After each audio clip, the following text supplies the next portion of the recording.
Hello everybody, Mr. Dwight Doodles again. This time around we're at B2 organisation and we're focusing on treatments for the heart, which comes under, as I said, B2 organisation. So we've got a question here that is evaluate, which you've not come across before, and it's quite hefty in terms of its 6 marks. So this is what we're going to look at in this very short video. I'm going to teach you the skill of how to evaluate. Before we do that, let's just remind ourselves about the heart, because we talk about coronary heart disease, and the heart itself, there is one side, and here is the other side. So this here is the left atrium, left ventricle, right atrium. And as we've seen in previous videos, blood comes from the body here. So this is carbon dioxide rich, and that goes in there. And this comes from the lungs, and it's oxygenated blood. So they come in together.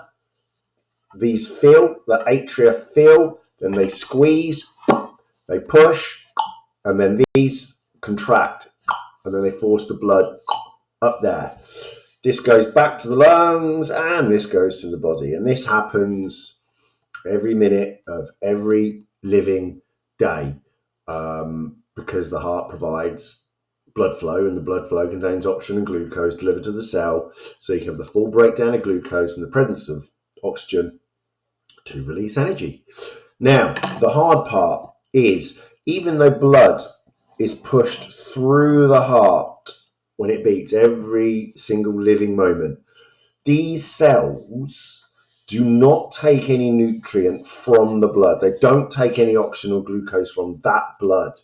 What happens is there is a special vessel that comes off. Let me see if I've got a better colour. No, I do not. There's a little vessel that comes back from the aorta, giving the heart its own blood supply. Okay, that's a bit messy. So if you were to look at the heart like that, there's the aorta that comes out. It's a blood vessel that leads to all the muscle cells of the heart. So here, when it pumps from the aorta, some oxygenated blood with glucose comes back around, and then it nourishes all of the cells to allow them to respire aerobically. It releases energy, allowing the muscle cells to contract. I'm not going to do the sound effects again.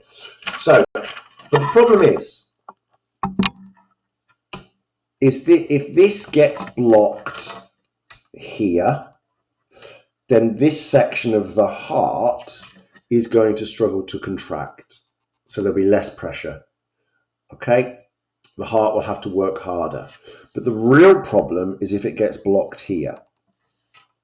That coronary artery gets blocked there, none of the heart muscle will receive its own blood supply of oxygen and glucose, so none of the cells can respire aerobically, so it won't have the full breakdown of glucose in the presence of oxygen to release energy. It will go to anaerobic, the heart will beat sporadically, and inevitably it will lead to death.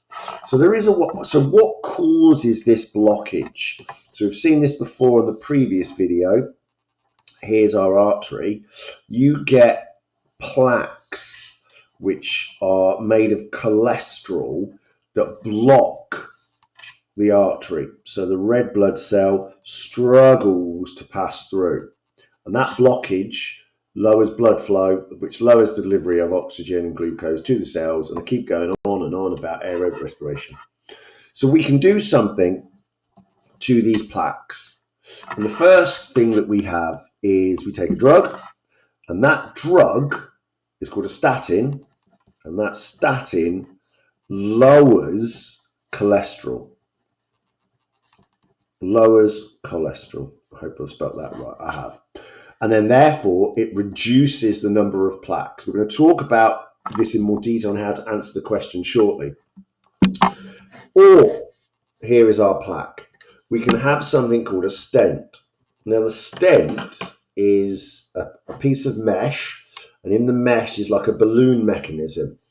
and it goes in through a vein and it's worked up to the coronary artery, and then it's inflated, and so it pushes the plaque down and permanently holds the artery open. It isn't chicken coop wire, but if you can think of chicken coops and the wire mesh that keeps the chicken in, it's similar to that. It goes in, it's inflated, and the mesh forces the plaque down to the wall and maintains the opening of the artery. So statins and stents. Statins and stents.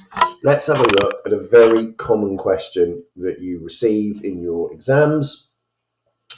Every year, thousands of people in the UK have heart attacks. Heart attack is caused when the muscle cells do not, highlighted there in bold, get enough oxygen, causing the cells to die, which we've gone through. No oxygen, it means no aerobic respiration, full breakdown of glucose, presence of oxygen. There's the oxygen to release energy, and the energy, then heart cells can't contract. Statins and stents are two treatments used to reduce the risk of someone having a heart attack. Evaluate the use of statins and stents to reduce the risk. Now, here comes the technique. What we're going to write is statin and stent. Notice we've got a little table here, and you can always do these tables. This here would be advantages, and this here would be disadvantages. Let's scroll back a bit. And what we'll do is fill in this table with the advantages and disadvantages of each, and then we'll make a judgment at the end as to what we think would be better. So if we start with statins, and the statins are a pill, what do they actually do? Well, it's a pill, and it's easy to take, because you pop it in your mouth and you swallow some water. What do they actually do? Well, they lower cholesterol, which is a good thing, which is an advantage. And by lowering cholesterol, it lowers the buildup of plaques or the fatty material. And because it's a pill, low cost. I've gone over the lines here. Obviously, you'd do this much better. Low cost, it's a pill. Disadvantages. Well, it's a pill, and what do people do with pills? They forget to take the pill. Okay? It's a pill. People will suffer from side effects because you're putting a drug inside your body. And also, because it's a pill and it's taken daily, it will take time to see the effect. You're not going to roll up to the doctors, give you a pill, and all of a sudden your plaques and it's lowered the cholesterol. So it takes time to lose. Let's move on to the stent. So what does a stent do? What's the advantage? Well, it increases blood flow. How? It holds open a blocked artery. Real nice and simple. Another advantage, lasts a long time. Another advantage, it's immediate. So you do go to the doctors, but this one involves an operation, which we're going to talk about in a minute. Disadvantages, well, it's on the operating table. Because it's on the operating table, you are